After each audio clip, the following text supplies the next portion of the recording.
سیدنا عمر کہتے ہیں کہ نبی صلی اللہ علیہ وآلہ وسلم نے ایک دفعہ اپیل کی اللہ کی راہ میں صدقہ اور خیرات کرنے کی. مختلف غزوات کے موقع پر آپ صلی اللہ علیہ وآلہ وسلم یوں صدقے کی اپیل کرتے تھے کہ اللہ کی راہ میں خرچ کرو. سیدنا عمر کہتے ہیں کہ میری فائنینشیل پوزیشن اس وقت اتنی زبردست تھی کہ اس سے پہلے کبھی نہیں تھی. تو میں دل میں یہ سوچ رہا تھا آج تو میں ابو بکر کو پیچھے چھوڑ دوں گا. ہائے ہائے، آپ دیکھیں کمپٹیشن بھی کس فیلڈ میں ہے کہ میں آج اتنا مال لے کے جاؤں گا کہ ابو بکر کو پیچھے چھوڑ دوں گا. کہتے ہیں میں نے اپنے گھر کا مال آدھا کیا، آدھا مال گھر والوں کے لیے رکھا اور آدھا میں سمیٹ کے نبی الاسلام کے مبارک قدموں میں، اور دل میں سوچ رہا تھا آج تو میں ابو بکر سے آگے نکل جاؤں. لیکن ظاہر ہے کہ ایسا ہونا تو نہیں تھا. ابو بکر تو پھر ابو بکر ہے. تو سیدنا ابو بکر صدیق رضی اللہ تعالیٰ عنہ اپنے پورے گھر کا مال اٹھا کے نبی علیہ السلام کی خدمت میں حاضر ہوئے. یا رسول اللہ، یہ میری طرف سے صدقہ. اس موقع پر آپ صلی اللہ علیہ وآلہ وسلم نے سیدنا ابو بکر سے پوچھا کہ اپنے پیچھے گھر والوں کے لیے بھی کچھ چھوڑ کے آئے ہو؟ تو سیدنا ابو بکر صدیق رضی اللہ تعالیٰ نے فرمایا ابقیت، میں نے باقی رکھا ہے اپنے گھر والوں کے لیے اللہ اور اس کا رسول عز وجل صلی اللہ علیہ وآلہ وسلم. یعنی میں اپنے گھر والوں کے لیے اللہ اور اس کے رسول صلی اللہ علیہ وآلہ وسلم کی محبت، ان پر کامل ایمان، کامل یقین چھوڑ کے آئے. کیوں؟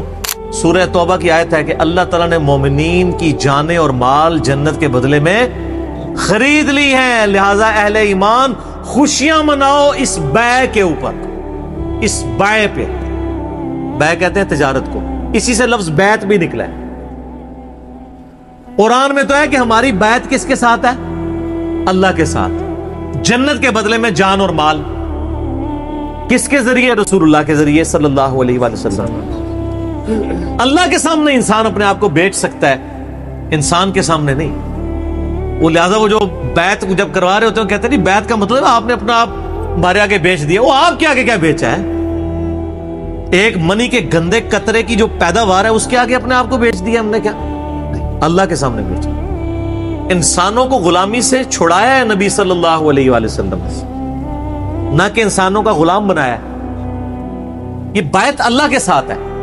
جنت ملے گی جان اور مال کو اللہ کی راہ میں خرچ کرنے کے لیے. تو سیدنا ابو بکر نے کہا کہ میں اللہ اور اس کا رسول باقی چھوڑ آئے ہوں. اچھا، اور یہ حقیقت بات ہے میرے بھائیوں، اس امت میں سیدنا ابو بکر صدیق رضی اللہ تعالیٰ عنہ کی مبارک ذات نبی صلی اللہ علیہ وآلہ وسلم کے ساتھ اور اللہ کے ساتھ کمٹمنٹ کی ایک اعلیٰ ترین مثال ہے. صحیح بخاری میں حدیث ہے، نبی صلی اللہ علیہ وآلہ وسلم نے فرمایا مجھ پہ مال اور وقت کے اعتبار سے تمام مخلوق میں سب سے زیادہ احسان ابو بکر کے. دو ہی چیزیں ہو سکتی ہیں نا، یا آپ کسی کو اپنا مال دے سکتے ہیں یا وقت. وقت زندگی، آپ بھی وقت دے کے یہاں بیٹھے ہوئے نا، یا مال خرچ کریں گے یا وقت. ایون جو مال بھی آپ خرچ کر رہے ہیں وہ بھی وقت ہی ہوتا ہے، کیونکہ وقت لگا کے آپ نے مال کمایا ہوتا ہے. نبی علیہ السلام نے فرمایا کہ اپنے وقت اور مال کے اعتبار سے سب لوگوں سے بڑھ کے مجھ پہ احسان ابو بکر کا ہے. اور اگر اس کے ساتھ ہی الفاظ ہے بخاری مسلم میں، حدیث بخاری مسلم دونوں میں، اگر میں دنیا میں اپنا خلیل کسی کو بناتا تو ابو بکر کو بناتا، لیکن میں نے اپنا خلیل اپنے رب کو بنایا ہے. سر توحید ہر جگہ اوپر ہے. ان صلاتی و نسکی و محیایا و مماتی للہ رب العالمین، بے شک میری نماز، میری قربانی، میرا جینا، میرا مرنا سب اللہ کے لیے. البتہ ابو بکر میرے دین کے اعتبار سے اور مودت کے اعتبار سے میرے دوست ہیں، میرے بھائی، لیکن خلیل اللہ ہی ہے. محسن ایک فضل استعمال کیا ہے نہیں، احسان یہ احسان ہی ہوگا نا، محسن ہی ہوگا نا، احسان والا. ایک روایت ترمذی میں ہے، وہ ضعیف ہے، میں ساتھ بیان کر دوں. اس میں الفاظ ہے کہ میں نے دنیا میں ہر شخص کے احسان کا بدلہ اتار دیا سوائے ابو بکر کے. یہ روایت اصول محدثین پہ کمزور ہے، لیکن جو میں نے روایت بیان کی ہے نا وہ صحیح بخاری کی ہے، وہ اس میں آلموسٹ فٹ ہی نہیں بیٹھتی ہے. تو سیدنا ابو بکر صدیق رضی اللہ تعالیٰ نے کوئی موقع نہیں جانے دیا نبی علیہ السلام کے ساتھ اپنی کمٹمنٹ میں کہیں پہ بھی کمزوری نہیں دکھائی پوری زندگی. آپ کو پتہ ہے صحیح بخاری میں موجود ہے عروہ ابن زبیر حضرت ابو بکر کا نواسہ کہتا ہے کہ میں نے عبداللہ بن عمر بن عاص سے پوچھا کہ نبی علیہ السلام پہ جو کافروں نے مصیبتیں ڈھائی تھی ان میں سے کوئی مشکل وقت ہمیں بتائیں. احد کا وقت تو سب کو پتا ہے. تو انہوں نے کہا مجھے وہ وقت یاد ہے کہ مکے کا دور تھا, تو عقبہ ابن ابی معیط جس نے ایک دفعہ نبی علیہ السلام کے, صحیح بخاری مسلم میں آتا ہے کہ کندھے پہ اوجڑی لا کے اونٹ کی رکھ دی تھی, پھر سیدہ فاطمہ آئی انہوں نے ہٹائی. اس نے نبی علیہ السلام کے گردن میں ایک دفعہ چادر ڈالی, صحیح بخاری میں آتا ہے, اور اتنی زور سے کھینچی, گلا دبایا, قریب تھا کہ آپ کی مبارک آنکھیں باہر نکل آتی. تو اتنے میں سیدنا ابو بکر صدیق وہاں آئے اور انہوں نے اس کو مار کے ہٹایا, اور قرآن کی وہ آیت پڑھی, کیا تم ایک شخص کو صرف اس لیے مار دینا چاہتے ہو کہ وہ کہتا ہے کہ میرا رب اللہ ہے؟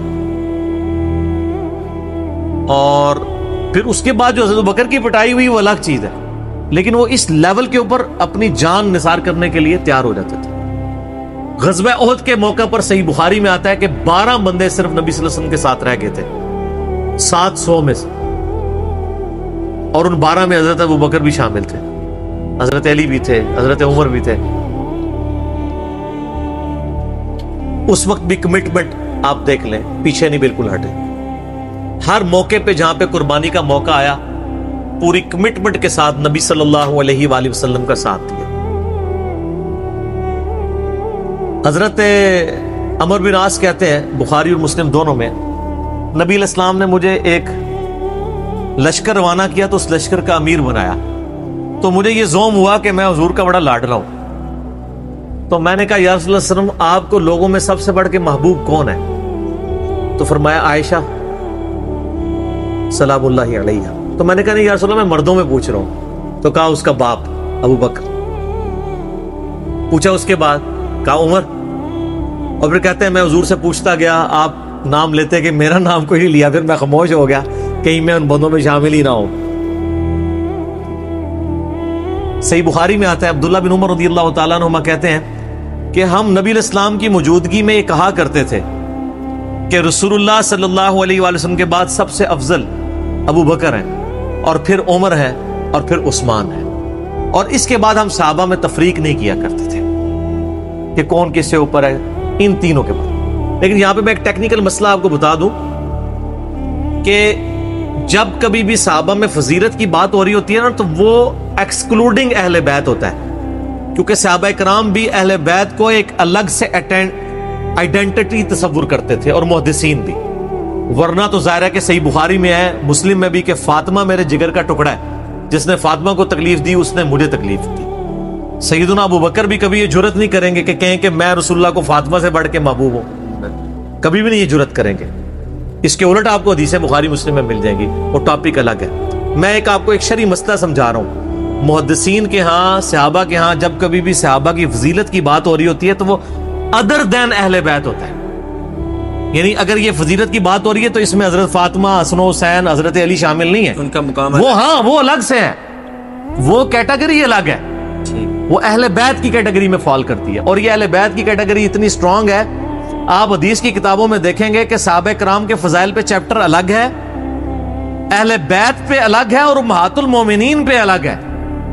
ایون امہات المومنین کو بھی اہل بیت سے الگ سے ذکر کیا جاتا ہے. اہل بیت کی ٹرم جو محدثین کے ہاں مانی جاتی ہے, اگرچہ امہات المومنین بھی اہل بیت ہیں, لیکن وہ اسپیسیفکلی سیدنا علی, حسن حسین اور سیدہ فاطمہ کے لیے. تو یہ میں آپ کو کیٹیگری بتا رہا ہوں. تو بہرحال یہ خود مولا علی علیہ السلام کے بارے میں صحیح بخاری میں آتا ہے, محمد ابن حنفیہ نامی ایک عورت سے حضرت علی کا بیٹا تھا, اس کا نام تھا محمد.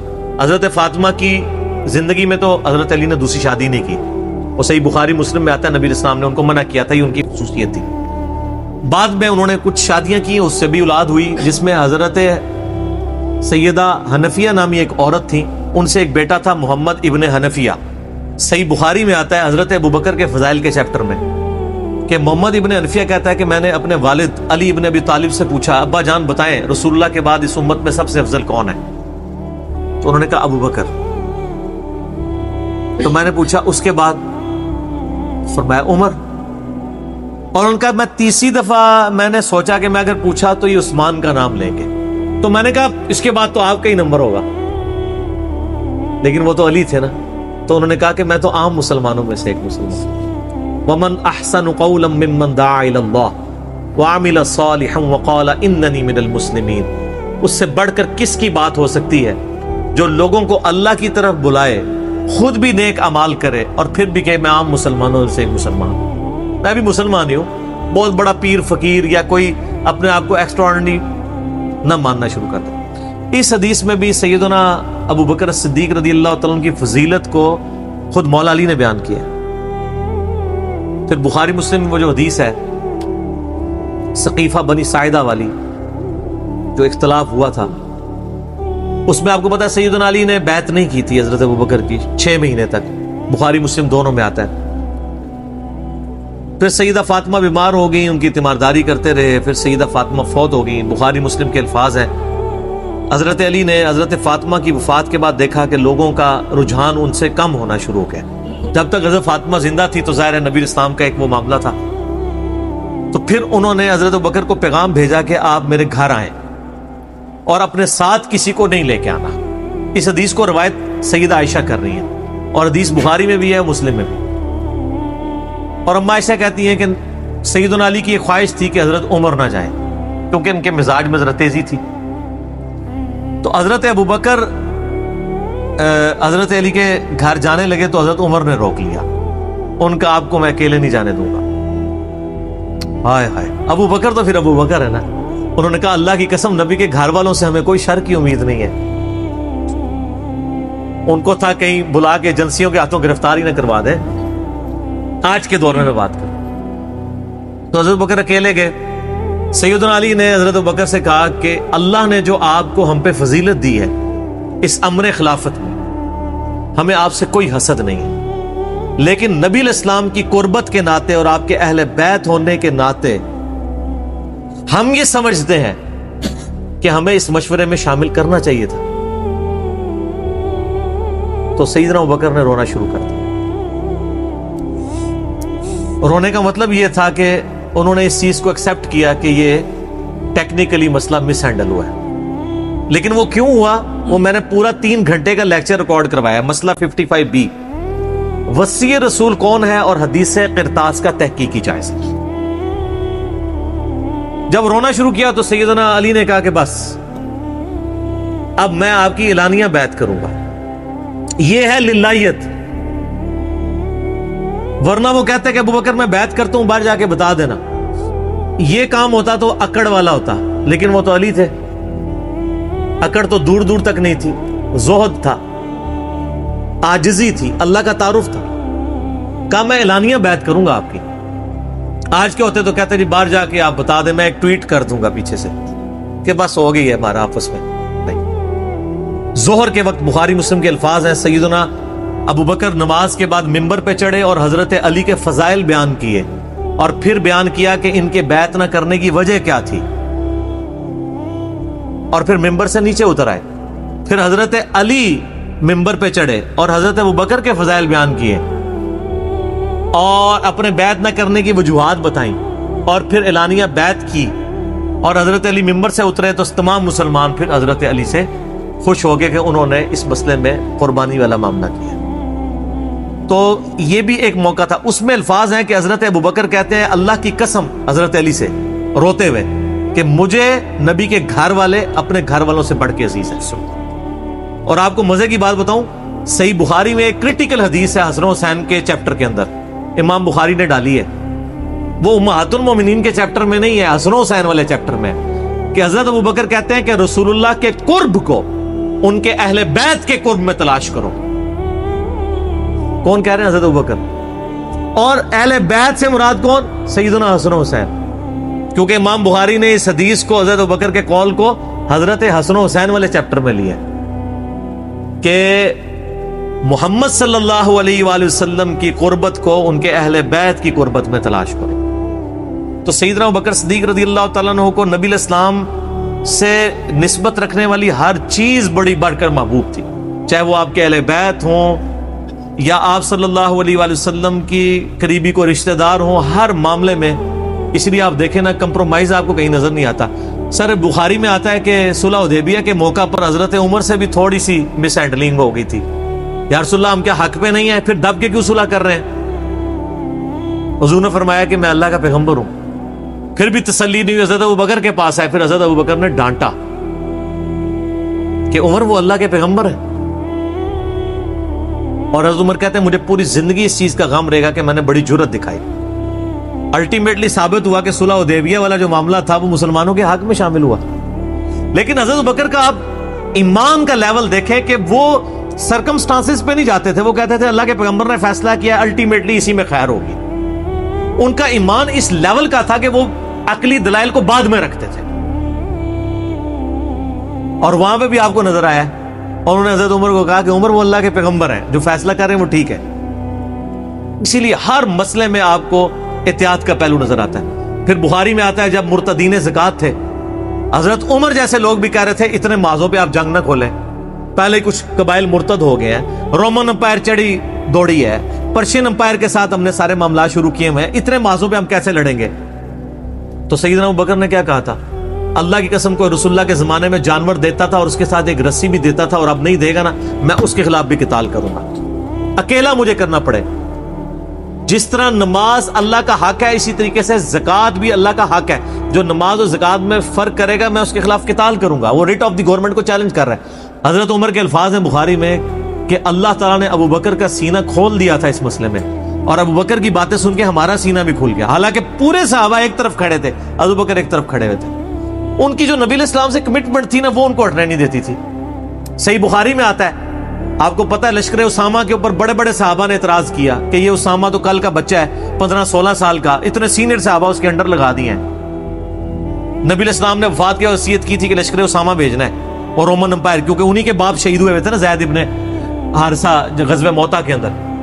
اب جب وفات نبی علیہ السلام کی وفات ہوئی تو پھر لوگوں کو آ کے لوگ مشورے دے رہے ہیں حضرت ابوبکر کو کہ اب تو آپ نے ڈیسیژن کرنا ہے تو اسامہ کو چینج کر دیں. ہائے ہائے ہائے، انہوں نے کہا میں اسامہ کو جس کو نبی علیہ السلام نے امیر مقرر کیا میں اس کو چینج کروں؟ یہ ہو بھی نہیں سکتا. یہ ان کی کمٹمنٹ کا لیول تھا. تراویح کی جماعت نہیں شروع کرائی سر، کمٹمنٹ کا لیول دیکھیں. نبی علیہ السلام نے نہیں کرائی، میں نے بھی نہیں کرانی. حضرت عمر نے بھی 3 سال نہیں کی، بعد میں کروائی. لیکن اس میں ساتھ ہی انہوں نے، صحیح بخاری میں موجود ہے کہ اس سے افضل یہ ہے کہ جو رات کے آخری پہر میں اٹھ کے کوئی گھر میں نماز پڑھ دے. یہ صرف جواز کی حد تک تھا. لیکن حضرت ابوبکر کی اطاعت کا لیول آپ دیکھیں، انہوں نے تراویح کی جماعت بھی نہیں شروع کروائی کہ نبی علیہ السلام نے نہیں کروائی، میں کیوں کرواؤں؟ بخاری میں الفاظ ہیں، اما عائشہ کہتی ہیں نبی علیہ السلام نے جب وہ ڈانٹ دیا تھا نا اور کہا تھا گھروں میں نماز پڑھو تو معاملہ اسی طرح ہی رہا. پھر حضرت ابوبکر نے بھی پوری زندگی کسی کو تراویح پہ نہیں ابھارا، سب لوگ اپنی اپنی پڑھتے تھے. حضرت عمر کے بھی 3 سال گزرے. میں آپ کو یہ بتانا چاہ رہا ہوں کہ حضرت ابوبکر کسی معاملے میں رسول اللہ صلی اللہ علیہ وسلم کو کراس نہیں کرتے تھے. میری اپنی زندگی کا نچوڑ ہے، آپ اختلاف بھی کر سکتے ہیں. میں نے علمی دلائل کے ساتھ یہ چیز لرن کی ہے کہ خلفائے راشدین میں 2 بندے ایسے ہیں جنہوں نے کسی جگہ ایک رتی برابر بھی رسول اللہ صلی اللہ علیہ وسلم سے ہٹنے کی کوشش نہیں کی ہے. ایک حضرت ابوبکر اور دوسرے حضرت علی.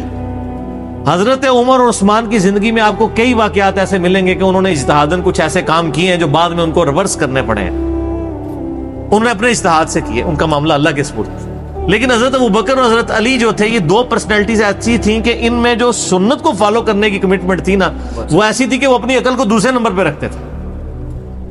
ابو داؤد میں حدیث نہیں، حضرت علی کہتے ہیں اگر عقل پہ ہی جانا ہوتا نا تو میں پاؤں کے نیچے کا مسا رکھتا موزوں پہ، کیونکہ وہ گندا تو وہ ہوتا ہے ایسا. لیکن سنت کہتی ہے اوپر، کہتا اوپر پہ. حجت متو ایون صحیح بخاری میں آتا ہے جب قرآن جمع کرنے کی باری آئی تو کس نے مخالفت کی؟ حضرت ابوبکر نے. میں وہ کام کیوں کروں جو رسول اللہ نے نہیں کیا؟ پھر صحابہ سے ڈیبیٹ ہوئی، الٹیمیٹلی حضرت ابوبکر صدیق قائل ہوئے. ان کا پہلا جواب ہمیشہ ہوتا تھا نہ، نبی نے نہیں کیا، نہیں کرنا. اب میرے ساتھ بحث کرو، قائل ہوں گا اور دیکھوں گا کیا رسول اللہ کی منشا اس میں شامل تھی تو میں ایگری کروں گا، ادروائز نہیں. اسی وجہ سے حجت متو پہ پابندی نہیں لگائی. حضرت عمر نے لگائی، بعد میں ریورس کرنی پڑی. حضرت عثمان نے بھی لگائی، پھر ریورس کرنی پڑی. صحیح بخاری میں آتا ہے حضرت علی نے مخالفت کی. لیکن حضرت بکر کی زندگی میں آپ کو سنت کے ساتھ کمٹمنٹ کا یہ لیول ملے گا، کبھی ان کو کوئی ڈیسیژن ریورس نہیں کرنا پڑا. ان کی نبی علیہ السلام کے ساتھ جو عقیدت تھی نا اور ہر معاملے میں، حتیٰ کہ صحیح بخاری اور مسلم میں آتا ہے. اور نبی علیہ السلام کا کیا ریگارڈ ہے، بخاری مسلم دونوں میں آتا ہے کہ نبی صلی اللہ علیہ وآلہ وسلم نے یعنی بیماری کے دن تھے آپ کے، آپ نے فرمایا کہ ابو بکر کو میری جگہ نماز پڑھائیں. تو حضرت عائشہ کہتی ہیں کہ میں نے کہا یا رسول اللہ صلی اللہ علیہ وسلم میرے باپ جو ہیں رقیق القلب ہیں، آپ کی جگہ مصلی پہ کھڑے ہوں گے نا تو وہ برداشت نہیں کر سکیں گے کہ یہ دن بھی دیکھنا پڑا کہ اللہ کے نبی مصلی پہ نہیں آئے اور میں ان کی جگہ کھڑا ہوں، تو نماز نہیں پڑھا پائیں گے. تو آپ فرمایا لا، ابو بکر کو کہو گے نماز پڑھائیں. پھر انہوں نے ریکویسٹ کی، نبی علیہ السلام اتنے غصے میں آئے. بخاری اور مسلم کے الفاظ ہیں، آپ نے فرمایا تم تو یوسف والیاں ہو. اوئے ہوئے ہوئے، یوسف کو کس نے تنگ کیا تھا؟ زلیخا اور باقی عورتوں نے. کتنی نٹوریس مثال تھی اگر آپ کمپیئر کرنا شروع کریں. بالکل 100% بٹھائیں تو حضرت یوسف کو تنگ کیا نا، اپنی طرف مائل کرنا چاہتی تھی. یہاں پہ وہ والا نیگیٹو پہلو نہیں تھا، لیکن یہاں پہ نبی علیہ السلام نے اپنی بیویوں کو کیا کہا؟ تم بھی یوسف والیاں ہو. جس طرح ان عورتوں نے یوسف کو اپنی مرضی کے مطابق چلانے کی کوشش کی تھی، تو مجھے اپنی مرضی کے مطابق چلا رہی ہو. ابو بکر کو کہو کہ نماز پڑھائیں. اتنی کمٹمنٹ کہ انہوں نے نماز پڑھائی. صحیح بخاری میں آتا ہے، اما عائشہ کہتی ہیں حضور اپنی وفات کے دنوں میں کہتے تھے عائشہ میرا ارادہ ہے میں تیرے بھائی عبد الرحمن بن ابی بکر اور تیرے باپ ابی قحافہ ان کی یعنی کنیت تھی، اس کو بلاؤں اور ان کو میں لکھ دوں. مجھے خطرہ ہے کہ میرے بعد کوئی ڈیمانڈ کرے گا، لیکن اللہ اور میری امت ابو بکر کے علاوہ کسی کے لیے راضی نہیں ہوگی. یہ تو بعد میں پتہ چلا نبی علیہ السلام اشارتاً کیا بات کر رہے تھے؟ امر خلافت کی. اس حدیث کے تحت میں نے 55B مسئلے میں بتایا کہ نبی علیہ السلام اگر اپنی زندگی میں کسی کو خلیفہ نامزد کرتے تو حضرت ابو بکر کو کر کے جاتے، کیونکہ نبی علیہ السلام بادشاہ نہیں تھے، اللہ کے پیغمبر تھے. آپ اپنے خاندان میں کبھی بھی یہ معاملہ نہیں کر سکتے تھے، اور یہ بات صحابہ کرام کو پتہ تھی. لیکن جب اللہ نے آپ کو گارنٹی دی کہ اللہ اور میری امت ابو بکر کے علاوہ کسی پہ راضی نہیں ہوگی، تو پھر نبی علیہ السلام نے اس مسئلے کو ان اٹینڈڈ چھوڑ دیا. بخاری میں ہی آتا ہے، ایک عورت حضور کے پاس آئی اور کہا یا رسول اللہ آپ فوت ہو جائیں اور میں اس کے بعد آؤں اور آپ کو نہ پاؤں، تو فرمایا ابو بکر سے مل لینا میرے بعد. اشارے تو کافی آپ نے چھوڑے ہوئے تھے اس حوالے سے. صحیح بخاری مسلم میں حدیث ہے، نبی علیہ السلام ایک باغ میں بیٹھے تھے، ابو موسیٰ اشعری کہتے ہیں دروازے پہ دستک ہوئی، آپ نے فرمایا جو کوئی بھی ہے اسے جنت کی بشارت دے دو. کہا دروازہ کھولا سیدنا ابو بکر. میں نے کہا رسول اللہ صلی اللہ علیہ وسلم نے جنت کی بشارت دی ہے. تو انہوں نے کہا کہ تکبیر بلند کی اور اللہ کا شکر ادا کیا، اللہ اکبر کبیرہ والحمدللہ کثیرہ. نبی علیہ السلام کنویں کی منڈیر پہ بیٹھے ہوئے تھے، آپ نے ابو بکر کو اپنے دائیں جانب بٹھا لیا ٹانگیں لٹکا کے. وہ جو پرانے زمانے میں بڑے کنویں ہوتے تھے نا، وہ چھوٹی سی دیوار باہر نکلی ہوئی ہوتی. پھر تھوڑی دیر بعد دستک ہوئی، آپ فرمایا اب بھی جو آتا ہے جنت کی بشارت دے دو. دروازہ کھولا سیدنا عمر، ان کو بشارت دی. انہوں نے بھی پھر اللہ کی حمد اور تکبیر بلند کی. پھر تیسری دفعہ دستک ہوئی، فرمایا اب جو کوئی ہے اسے جنت کی بشارت دو، لیکن ان مصیبتوں اور پریشانیوں کے ساتھ جو اسے آئیں گی. دروازہ کھولا تو سیدنا عثمان تھے. انہوں نے اللہ کی حمد بیان کی اور کہا میں اللہ کی پناہ میں آتا ہوں ان فتنوں سے اور پریشانیوں سے جسے مجھے اس کا سامنا کرنا. حضرت عمر کو حضور نے بائیں جانب بٹھا لیا. اب دائیں اور بائیں جگہ ختم ہو گئی تھی، تو حضرت عثمان سامنے آ کے بیٹھ گئے. راوی کہتے ہیں کہ میں نے اس سے یہ رزلٹ نکالا ہے کہ ابو بکر و عمر رسول اللہ کے ساتھ دفن ہوں گے اور حضرت عثمان کی قبر رسول اللہ کے سامنے بنے گی. سر آج بھی میں حضرت عثمان غنی کی قبر مبارک پہ کئی دفعہ حاضر ہوا ہوں. ایگزیکٹ روضہ شریف کی سیدھ میں قدموں کی جانب، اور ابو بکر عمر ساتھ ہیں. قبر رسول پہ میری حاضری والا لیکچر بھی ہے، میں نے باقاعدہ اس میں نقشہ بتایا ہے کہ کس طریقے سے قبریں ہیں. یہ بہت بڑی فضیلت ہے کہ سیدنا ابو بکر عمر نبی علیہ السلام کے ساتھ دفن ہوئے ہیں اس جنت کے ٹکڑے میں، جو بخاری میں حدیث ہے میرے گھر سے میرے ممبر تک جنت کے ٹکڑوں میں سے ایک ٹکڑا ہے. اور امام بخاری نے باب باندھا ہے قبر رسول سے ممبر رسول جنت کا ٹکڑا ہے. اسی جنت کے ٹکڑے میں سیدنا ابو بکر عمر کی قبر ہے نبی علیہ السلام کے ساتھ، اور الٹیمیٹلی سیدنا عیسیٰ ابن مریم کی قبر بھی وہاں پہ بنے گی. یہ قبریں اس طرح ہے کہ نبی علیہ السلام کی قبر مبارک سب سے آگے ہے یوں، یعنی جب ہم حاضری دیتے ہیں تو قبلے کی رخ ہماری پیٹھ ہوتی ہے، تو روضہ شریف کی طرف ہمارا یعنی مبارک جالیوں کی طرف ہمارا رخ ہوتا ہے. تو سب سے آگے نبی علیہ السلام کی قبر ہے.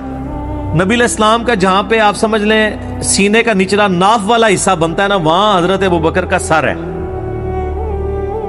اور ان کی ٹانگیں اور آگے، یعنی ادبن ان کو تھوڑا پیچھے کر کے دفنایا گیا، یہاں سے بھی پیچھے اور ادھر سے بھی سیدھ میں نہیں، اور جہاں حضرت ابوبکر کی ناف آتی ہے وہاں حضرت عمر کا سر ہے، اور وہ اس کی ایسے یہاں ایک جگہ خالی ہے، وہ حضرت عیسیٰ ابن مریم کی قبر بننی ہے، المستدل علاقے میں بھی ہے، جامعہ ترمذی میں بھی اشارتاً موجود ہے۔ تو یہ قبریں ہیں، 7 دفن ہیں، اور جامعہ ترمذی میں حدیث ہے، نبی علیہ السلام نے فرمایا اے ابوبکر تم میرے یار غار بھی ہو اور حوض کوثر پہ بھی میرے یار ہو، صحیح سند کے ساتھ۔ یار غار کا ذکر تو سورہ توبہ میں موجود ہے، ثانی اثنین، جب وہ دونوں غار میں تھے، اور جب نبی علیہ السلام قرآن کے الفاظ ابوبکر کو کہتے تھے کہ مت خوف کھاؤ، ہمارا رب ہمارے ساتھ ہے۔ صحیح بخاری میں آتا ہے کہ حضرت ابوبکر نے کہا یا رسول اللہ، اگر کفار نے اپنے پاؤں کی جانب سے یوں دیکھ لیا تو ہم دونوں نظر آ جائیں گے۔ تو ان کا ابوبکر تمہیں غم کھانے کی ضرورت نہیں، تمہارا ان کے بارے میں کیا خیال ہے، ان دونوں کے بارے میں جن کے ساتھ تیسرا اللہ ہو، تو وہیں سے آپ دیکھ لیں۔ اچھا، یہ صدیق کا لقب بھی ثابت ہے، بخاری مسلم میں آپ کو ویسے تو سیدنا ابوبکر کے نام کے ساتھ صدیق ملے گا، یہ لقب پڑا کہاں سے تھا؟ وہ دلائل النبوہ امام بیہقی کی کتاب میں بھی ہے، سنن طبرانی کے اندر بھی، اور کئی کتابوں میں موجود ہے، صحیح ابن حبان میں، ابن خزیمہ میں، کہ معراج کے موقع کے اوپر جب نبی صلی اللہ علیہ وآلہ وسلم نے بتایا کہ راتوں رات اللہ نے مجھے بیت المقدس سے تک، خانہ کعبہ سے بیت المقدس اور وہاں سے آسمانوں کی سیر کروائی ہے، تو آپ کو سیدنا ابوبکر کو آ کے کافروں نے کہا کہ دیکھو تمہارا ساتھی کس طرح کی باتیں کر رہا ہے، تو انہوں نے کہا کہ ہم نے نبی صلی اللہ علیہ وسلم کے کہنے پہ اتنی بڑی بڑی چیزیں مان لی ہیں، تو یہ کہہ رہے ہیں تو یہ بھی ٹھیک بات ہے، تو یعنی وہ تصدیق کرنے والے بنے، اس وجہ سے ان کو صدیق کہا جاتا ہے۔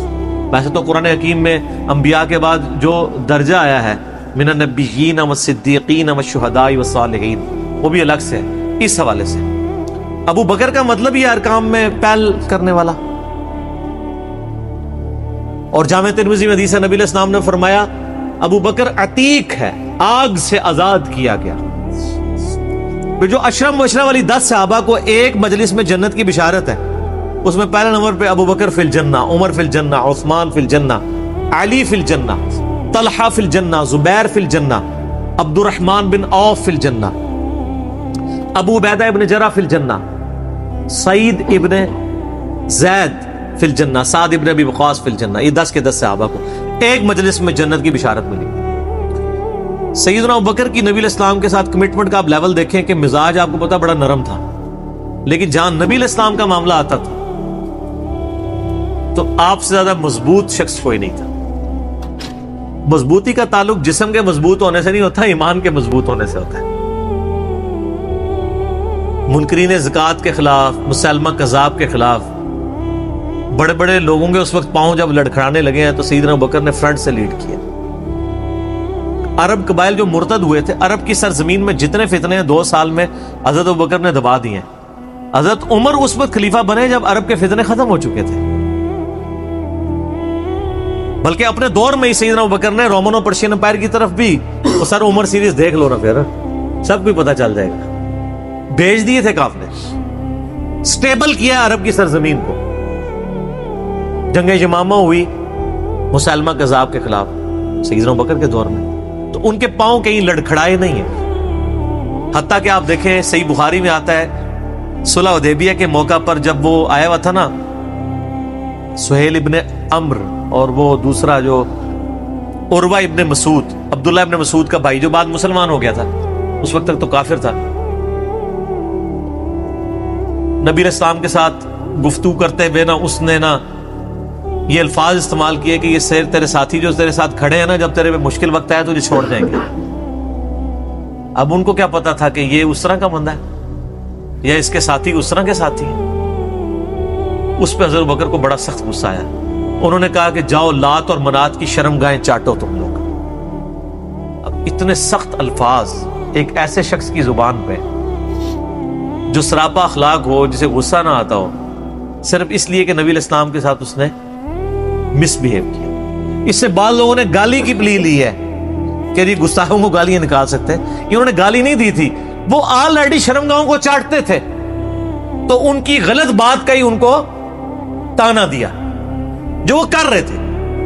مثلا اگر ایک بندہ شراب پیتا ہے اور وہ آ کے نبی علیہ السلام سے مس بہیو کر رہا ہے، تو وہاں بیٹھا ہوا کوئی شخص کہتا ہے جا تو شراب پی، جو تیرا کام ہے، تو آپ یہ اس کو گالی نہیں دے رہے، وہ عمل کر رہا ہے۔ یا اسی طریقے سے آج کل جو لوگ مزاروں کے آگے جھکتے ہیں اور ہم ان کو کہیں گے جاؤ جو جا کے قبر پہ ماتھا ٹیکو جا کے، تو ہم اس کو گالی نہیں دے رہے، وہ کر رہا ہے۔ اور شرمگاہ کو چاٹنے والا مسئلہ وہ بھی آپ کو میں نے بتایا کہ پاکستان میں ایک باقاعدہ ایک دربار ہے جہاں پہ بڑی بڑی شرمگاہیں مردوں کی لٹکائی ہوئی ہیں لکڑی کی بنا کے، اور لوگ جا کے ان کے ساتھ وہ سارے معاملات کرتے ہیں۔ آپ یوٹیوب پہ بھی جا کے دیکھ لیں، آپ کو مل جائیں گے۔ تو وہ معاملات اسی طریقے سے چل رہے ہیں گمراہی والے۔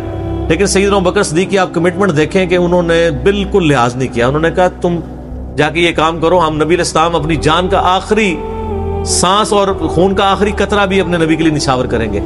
پھر اس موقع پہ یہ ہوا تھا، بخاری میں الفاظ ہیں کہ حضور علیہ السلام وضو کے لیے جب آئے تو صحابہ کرام نے آپ کے وضو کا پانی نہیں نیچے گرنے دیا، اور عروہ ابن مسعود کنکھیوں سے یوں یوں کر کے دیکھ رہا تھا۔ اس نے کہا مارو، یہ تو اس کا وضو کا پانی نہیں گرنے دیتے، اتنا احترام کرتے ہیں۔ حتیٰ کہ بخاری کے الفاظ ہیں نبی علیہ السلام کا بلغم بھی صحابہ کے ہاتھوں پہ آتا تھا، اگر کسی کو نہیں ملتا تھا دوسرے کے ہاتھ کو مل کے اپنے جسم میں ملتا تھا۔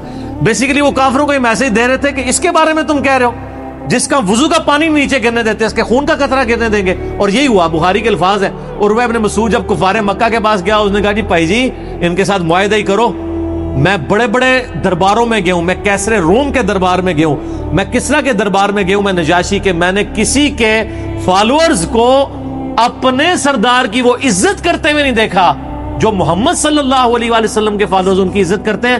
اللہ کی قسم جب وہ بات کرتے ہیں تو لگتا ہے گویا کہ ان کے سروں پر پرندے بیٹھے ہوئے ہیں، اور جب وہ کوئی حکم دیتے ہیں تو وہ جھپٹتے ہیں اس حکم کو پورا کرنے کے لیے، اور جب وہ وضو کرتے ہیں وہ ان کے وضو کا پانی نیچے نہیں گرنے دیتے، اور اس طرح اس کے لیے جھپٹتے ہیں گویا آپس میں لڑ پڑیں گے اس تبرک کو حاصل کرنے کے لیے۔ تم بھول جاؤ کہ ان جانثار صحابہ کے ہوتے ہوئے تم اس شخص کے ساتھ کوئی نقصان والا معاملہ کر سکتے ہو؟ عافیت اسی میں کہ صلح کرو۔ اور یہ پہلا موقع تھا کہ مشرکین عرب نے نبی علیہ السلام کو ایز اے پاور تسلیم کر لیا تھا۔ اس سے پہلے تو کسی کھاتے میں نہیں مانتے تھے نا، اس لیے تو بدر میں آ گئے، احد میں آ گئے، خندق میں تو آخری کوشش کر لی کہ ان کو ختم کریں۔ صلح حدیبیہ پہ پیس ٹریٹی کا مطلب یہ تھا کہ مشرکین عرب نے پیرلل میں ایک پاور حضور کو تسلیم کر لیا، اور وہ آپ دیکھ لیں پھر وہ پاور ایسی تسلیم ہوئی ہے کہ پھر مسلمانوں کا گراف اوپر سے اوپر ہی کیا ہے۔ تو سیدنا ابوبکر صدیق رضی اللہ تعالیٰ عنہ کی کمٹمنٹ نبی علیہ السلام کے ساتھ، اور پھر آپ دیکھیں کہ صحابہ میں سب سے زیادہ مضبوط اعصاب کا مالک حضرت ابوبکر تھے۔ صحیح بخاری میں آتا ہے جب نبی علیہ السلام کی وفات ہوئی تو حضرت عمر نے تلوار نکال لی کہ میں اس کی گردن کاٹ دوں گا جو کہے گا کہ نبی علیہ السلام فوت ہو گئے۔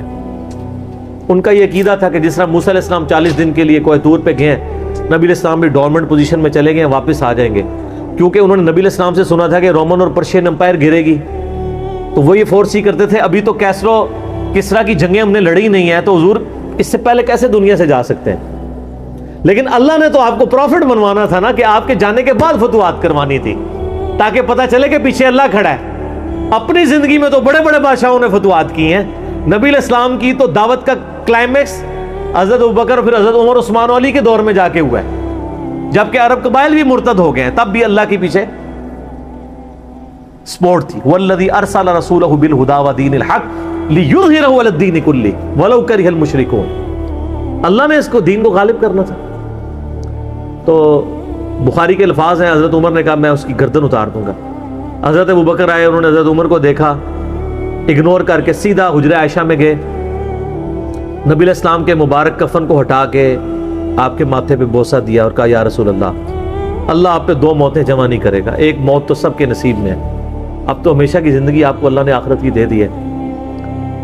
اور پھر باہر نکلے، حضرت عمر کو کہا کہ عمر بیٹھ جاؤ، حضرت عمر نے بات نہیں سنی، تو حضرت بکر ممبر کی طرف چڑھے، ممبر پہ چڑھے اور لوگوں سے کہا کہ عمر کو اس کے حال پہ چھوڑ دو۔ حدیث کے الفاظ ہیں کہ لوگ حضرت بکر کا ریگارڈ باقی اصحاب سے زیادہ کرتے تھے، حضرت عمر کو تنہا چھوڑ کے لوگ حضرت ابوبکر کی طرف متوجہ ہو گئے۔ پہلے وہ جو سارا میلہ ان کے گرد لگا تھا شفٹ ہو گیا، تو انہوں نے حمد و صلات کے بعد انہوں نے کہا اما بعد فمن کان یعبد محمدا فان محمد قد مات۔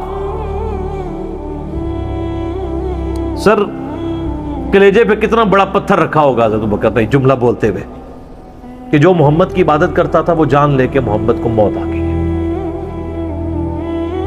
وَمَنْ كَانَ يَعْبُدُ اللَّهَ، اور جو اللہ کی عبادت کرتا ہے وہ جان لے ان اللہ حی لا یموت، اللہ زندہ ہے، اللہ کو کبھی موت نہیں. کیا توحید کی تعلیمات ہیں. حضور کی میت کے اوپر حضور کے فضائل نہیں بیان ہو رہے، توحید بیان ہو رہی ہے. Point to be noted. کیوں؟ سر پہلے نہیں انسانیت نے رسک لیا. دنیا کا سب سے بڑا شرک ایک پیغمبر کے نام پہ تو کھڑا ہوا ہے، عیسیٰ ابن مریم کے نام پہ. نبی علیہ السلام کو عیسیٰ ابن مریم نہیں اللہ نے بننے دیا. ایسے تربیت یافتہ وہ صحابہ جو کل تک آپ کے وضو کا پانی نیچے نہیں گرنے دے رہے تھے، آج وفات پہ کھڑے ہو کے فرضی خطبہ دے رہے ہیں. جو محمد کی عبادت کرتا تھا جان لو محمد کو موت آ گئی ہے، جو اللہ کی عبادت کرتا تھا جان لو اللہ زندہ ہے. پھر آیت بھی پڑھی، صرف فرضی جملہ نہیں بولا. آپ تو کہہ رہے ہیں شرک ختم ہو گیا. حضرت ابوبکر جب شروع نہیں ہوا تھا اس وقت بھی کہہ رہے تھے کہ نبی علیہ السلام کو کسی نے خدا نہیں بنانا، کیونکہ بخاری کی حدیث ہے، دیکھنا میری شان کو اس طرح بلند نہ کرنا جس طرح عیسیٰ ابن مریم کو لوگوں نے کیا. میں اللہ کا بندہ اور اس کا رسول ہوں، مجھے اللہ کا بندہ اور اس کا رسول ہی کہنا. سر وارفتگی، دیوانگی، عشق کی ساری کیفیت حضور کی وفات کے بعد بالکل چینج ہوگی. صحابہ کی ہونا تو چاہیے تھا جو وضو کا پانی نہیں گرنے دے رہے تھے جا کے قبر کی مٹی چاٹنا شروع کر دیتے. ایسا نہیں ہوا. وہ تعلیمات کی باؤنڈریز کو کراس نہیں کرتے تھے. تو پھر انہوں نے آیت پڑھی سورہ آل عمران آیت نمبر 144، وما محمد الا رسول قد خلت من قبلہ الرسل افئن مات او قتل انقلبتم علی اعقابکم. محمد تو نہیں مگر ایک رسول ہی، اگر یہ فوت ہو جائیں یا دین جو جنگ میں قتل کر دیے جائیں، شہید ہو جائیں، کیا تم دین سے الٹے قدم پھر جاؤ گے؟ جو کوئی دین سے الٹے قدم پھیرے گا اللہ کا کوئی نقصان نہیں کرے گا اور اللہ ثابت قدم رہنے والوں کو جزا دے گا. پھر سورہ الزمر کی آیت نمبر 30 پڑھی، انک میت وانہم میتون. اے نبی تمہیں بھی مرنا ہے اور ان کو بھی موت آنی ہے، تمہارے مخالفین کو. پھر تم اللہ کے حضور جھگڑو گے، اللہ تمہارا فیصلہ کرے گا. یہ سیدنا ابوبکر کی حضور کی وفات کے وقت استقامت. پھر جھگڑا کھڑا ہو گیا حضور کو دفنانا کدھر ہے. جامعہ ترمذی میں حدیث ہے، سیدنا ابوبکر کہتے ہیں کہ میں نے نبی علیہ السلام سے یہ بات سنی تھی کہ اللہ اپنے پیغمبر کو وہیں پہ موت دیتا ہے جو اس کے لیے سب سے پسندیدہ جگہ اللہ کے نزدیک ہوتی ہے. تو حضور کی جو چارپائی ہے نا اس کے نیچے ان کی قبر کھودو، وہاں پہ اللہ نے ان کو موت دی. پہلے صحابہ میں رائے نہیں طے ہو رہی تھی کہاں دفنانا. پھر سنن نسائی الکبریٰ کے اندر پورا وفات النبی چیپٹر ہے، سنن ابن ماجہ میں بھی موجود ہے کچھ حصہ اس کا. پھر لوگوں نے پوچھا کہ نبی علیہ السلام کا جنازہ ہوگا، انہوں نے کہا ہاں ہوگا. اسی طریقے سے تکبیر کہو اور سورہ فاتحہ اور اس کے بعد درود شریف اور اس طریقے سے 4 تکبیرات پڑھو. لیکن ایک فرق تھا کہ نبی علیہ السلام کو پروٹوکول صحابہ نے دیا ہے کہ آپ کی جو جنازے کی نماز ہے نا وہ جماعت کے ساتھ نہیں ہوئی. صحابہ نے یہ پروٹوکول دیا کہ حضور کی میت کی موجودگی میں بھی کوئی شخص امامت نہ کروائے. حجرے میں ایک طرف سے لوگ داخل ہوتے تھے، اکیلے اکیلے جنازہ ادا کرتے تھے. اور ڈیٹیل میں آتا ہے 2-3 دن تک جنازہ ہوتا رہا. پہلے یعنی مرد داخل ہوئے، اس کے بعد بچے، غلام، پھر عورتیں، اس طریقے سے سب نے جنازہ پڑھا. ظاہر ہے 1 لاکھ سے زیادہ لوگ تھے جنازہ پڑھنے میں. اس موقع پہ بھی سیدنا ابوبکر کی آپ استقامت دیکھیں. ورنہ حضرت عمر کتنے سٹرانگ اصحاب کے مالک تھے، ان کی حالت آپ دیکھ لیں. جب ضرورت پڑی ان کے مضبوط اصحاب کی تو کولیپس کر گئے. ابوبکر ہی کھڑے ہوئے ہیں تو حضور کو پتا تھا نا میں نے مصلی پہ کسے کھڑا کرنا ہے. اور بخاری میں الفاظ ہیں جب مصلی پہ کھڑا کیا فرمایا ابوبکر کے علاوہ سارے دروازے بند کر دو، صرف ابوبکر کے گھر کا دروازہ جو مسجد کی طرف کھلتا ہے، جو مسجد کا دروازہ ابوبکر کے گھر کی طرف ہے وہ کھلا رکھو، باقی سارے بند کر. تو نبی علیہ السلام کو یہ پتا تھا کہ کس لیول کا کس بندے کا یعنی ایمان ہے، اس کے اعصاب ہیں. اور بخاری کے الفاظ ہیں جب حضرت ابوبکر نے خطبہ دیا، حضرت عمر کہتے ہیں میرے پاؤں میرا بوجھ نہیں اٹھا سکے اور مجھے یقین آ گیا کہ حضور فوت ہو چکے. یہاں قرآن و حدیث سن کے کسی کے کان پہ جوں تک نہیں رنگتی، وہاں پہ حضرت ابوبکر کا خطبہ اور آیات سن کے حضرت عمر کہہ رہے ہیں کہ میرے پاؤں میرا بوجھ نہیں اٹھا سکے کہ یہ تو واقعی تو قرآن کی آیت. اور اس میں بخاری مسلم صحیح بخاری میں الفاظ ہیں کئی دن تک ہم جب بھی صحابہ ایک دوسرے کو ملتے تھے تو یہی آیت سنایا کرتے تھے، وما محمد الا رسول قد خلت من قبلہ الرسل افإن مات او قتل انقلبتم علی اعقابکم، کہ محمد تو نہیں مگر ایک رسول، انہیں بھی تو موت آنی ہے، تاکہ ہمیں یہ یقین آ جائے کہ حضور دنیا سے چلیں گے۔ تو یہ صحابہ کرام علیہم رضوان کی نبی علیہ السلام کے ساتھ عقیدت تھی، اور سیدنا ابوبکر آپ کو بالکل صف اول میں نظر آئیں گے، ٹاپ آف دا لسٹ، معاملات کو ہینڈل کرنے میں، چیزوں کو بالکل من و سنت کے مطابق ڈھالنے میں، اور ہر معاملے میں رجوع لانے کے اوپر، اور اہل بیت کے ساتھ کمٹمنٹ کے اوپر، ہر مسئلے میں آپ کو حضرت ابوبکر صدیق کی قربانیاں ٹاپ آف دا لسٹ نظر آئیں۔ تو بات کہاں سے کہاں شروع ہوئی، فی البدی میں تو اور گھنٹوں بول سکتا ہوں، مجھے اتنی حدیثیں یاد ہیں یہ فضائل کے اعتبار سے۔ آخر میں حصول برکت کے لیے میں وہ حدیث بیان کروں گا جو میں اکثر بیان کرتا ہوں۔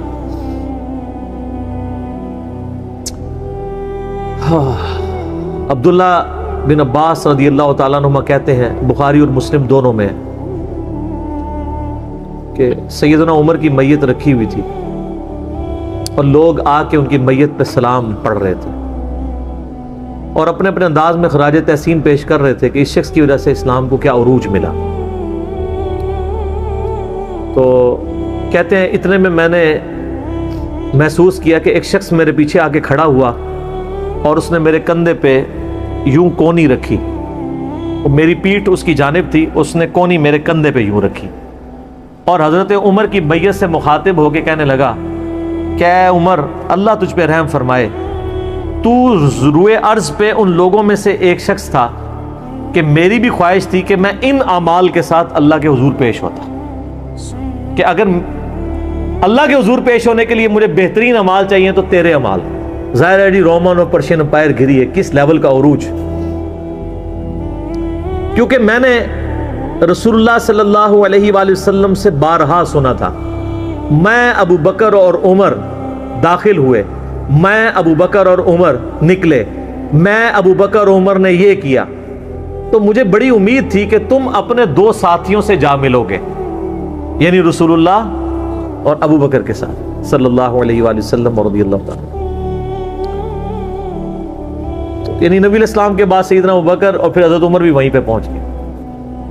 تو مجھے نبی علیہ السلام کے اس فرمان سے لگتا تھا جس طرح آپ اپنی زندگی میں کہتے تھے نا، میں ابو بکر عمر، میں ابو بکر عمر، میں ابو بکر عمر، مجھے پتا تھا تم نے جا کے انہی سے ہی ملنا ہے جا کے، اور دیکھ لیں قبر بھی پھر ساتھ بنی دونوں کی۔ تو عبداللہ ابن عباس کہتے ہیں کہ میں نے جب یوں مڑ کے دیکھا تو وہ سیدنا علی بن ابی طالب تھے جو حضرت عمر کی میت کے اوپر یہ کلمات پڑھ رہے تھے، میں ابو بکر اور عمر، میں ابو بکر اور عمر رضی اللہ عنہم اجمعین وعلیہم السلام اجمعین۔